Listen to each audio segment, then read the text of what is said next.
నా ముందు కొండా విశ్వేశ్వరరెడ్డి గారు ఉన్నారు, చేవెళ్ళ ఎంపీ ఇప్పుడు. నమస్తే సార్.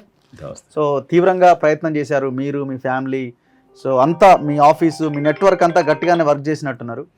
మొత్తానికి పార్టీ కంటెస్టెడ్ ఎమ్మెల్యేస్ అందరూ అన్ని రకాలుగా మీరు ఉపయోగించుకున్నారు. సో విజయం సాధించారు. ముందుగా మీకు కంగ్రాచులేషన్స్. సో మరో 5 సంవత్సరాలు మీరు చేవెళ్ళ ఎంపీగా ఉండబోతున్నారు.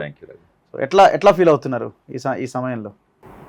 సంతోషమే కానీ ఓకే, పెద్ద బాధ్యత ముందుంది. ఓకే. అండ్ నేనైతే ఎప్పుడున్నట్టే అదే విధానంగా కొనసాగిస్తాను. అక్కడ పార్లమెంట్లో ఒక ఆదర్శ నంబర్ 1 ఎంపీగా అయితందుకు ప్రయత్నం చేస్తా. అక్కడ 100% అటెండెన్స్, అన్ని ఇష్యూస్, ప్రాంతీయ ఇష్యూస్, మన చేవెళ్ళ ఇష్యూస్, మరి జాతీయ ఇష్యూస్, ఇవన్నీ కూడా మాట్లాడతాను. అక్కడికి ఏమైనా ప్రాజెక్ట్స్ ఇక్కడికి వచ్చేది ఉంటే ప్రయత్నం చేస్తాను. ఇంతకుముందు కూడా అదే చేస్తుంటుంది, కానీ ఇప్పుడు బీజేపీలు ఉన్న ఆడ బీజేపీ ప్రభుత్వం ఉంటుంది, ఇప్పుడు ఇంకా ఎక్కువ చేయవచ్చు. అక్కడ ఢిల్లీలో అయితే ఇక్కడ కూడా నేను 5 నెలలు ఢిల్లీలో ఉంటా. ఎందుకంటే పార్లమెంట్ సెషన్స్, కమిటీ మీటింగ్స్ ఇవన్నీ ఉంటాయి. 7 నెలలు ఇక్కడ ఉంటా. 6.5 నెలలు హైదరాబాద్ ఉన్నప్పుడు ప్రతి గ్రామానికి నేను పోతాను, ప్రజలతో కలుస్తాను, అందుబాటులో ఉంటాను. ఆఫీస్ ఉన్నప్పుడు అందుబాటులో ఉంటాను.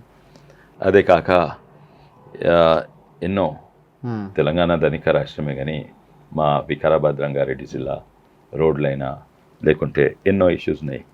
ఎన్నో విధానంగా మన బడులైనా, అక్కడ ప్రైమరీ ఎడ్యుకేషన్ స్కూళ్ళైనా లేకుంటే హాస్పిటళ్ళు, ఇవన్నీ ఎన్నో విధానంగా వెనుకబడిపోయింది రంగారెడ్డి వికారాబాద్ జిల్లాలో. ఇవి రాష్ట్ర ప్రభుత్వంతో కలిసి పనిచేసేటువంటి, ఎందుకంటే వాళ్ళ పరిధిలోనే వస్తాయి ఇవన్నీ చాలా మటుకు. కొన్ని సెంట్రల్ గవర్నమెంట్లా, కొన్ని రైల్వేస్ సంబంధించిన సెంట్రల్ గవర్నమెంట్గా, అవి కూడా నేను ప్రయత్నం చేస్తా. కొన్ని అయితే ఆల్రెడీ మొదలుపెట్టిన ప్రయత్నాలు. జిఎం సౌత్ సెంట్రల్ రైల్వేస్లో ఆల్రెడీ కలిసినాను, ఉత్తరం రాసినాను.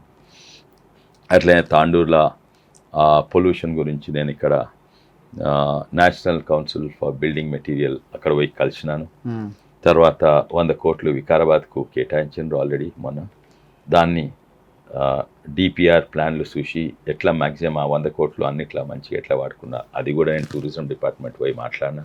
ఇది రిజల్ట్ రాకముందే ఈ పనులు చేసిన. నేను ఎప్పటి సందో టమాటా రైతుల సమస్యల గురించి చేస్తుంటే దాంట్లో IIITలో ఒక సైంటిస్ట్ని ఇన్వాల్వ్ చేసినాను. సో ఈ పనులు అయితే నేను మొదలు పెట్టినాను.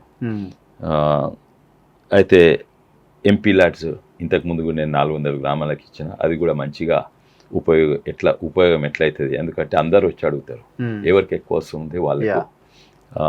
ఇవన్నీ కూడా నేను అట్లే ఎప్పుడైతే ఇంతకుముందు చేసినట్టే కొనసాగుతా. కానీ ఒకటైతే వాస్తవం, ఇప్పుడున్న రాష్ట్ర ప్రభుత్వంకి ఎన్నో కష్టాలు ఉన్నాయి, ముఖ్యంగా ఆర్థికంగా. ఎందుకంటే పోయినైన అప్పుల పాలు చేసిపోయిండు, పైసలు లేవు, ప్రభుత్వం నడిపిస్తేందుకే లేవు. అందుకే నేను కేంద్ర ప్రభుత్వంతో రాజకీయాలకు, మోడీ గారు కూడా అదే డెవలప్మెంట్ ఇష్యూస్ లేకుంటే ప్రజలకు ఇబ్బంది అయితే రాజకీయాలకు పక్కకు పెట్టి ఇక్కడ ఉన్న పార్టీని ఎట్లా సపోర్ట్ చేయాలి. ఓకే.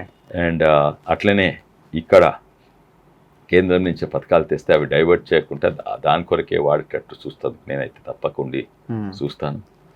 కొన్ని పథకాలు 50-50 ఉంటాయి. ఉదాహరణగా MMTS, నేను కేంద్రం నుంచి MMTS శంకర్పల్లి వరకు తీసుకొస్తాను. కానీ మీరు ఇక్కడ అంటే 50% కేంద్రం ఇస్తుంది, మీరు ఇక్కడ మ్యాచింగ్ గ్రాంట్ మీరు ఇవ్వాలని నేను ఒత్తిడి పెడతాను. సో ఇట్లా పార్టీలకు పక్కకు పెట్టి నేను అనుకుంటే ఈ ప్రభుత్వంతో పనిచేసే అవకాశం ఉన్నది. ఇలా కాంగ్రెస్ ఉండని, నేను బీజేపీలో ఉండని, ఇది ఒకరికొకరు అవసరం.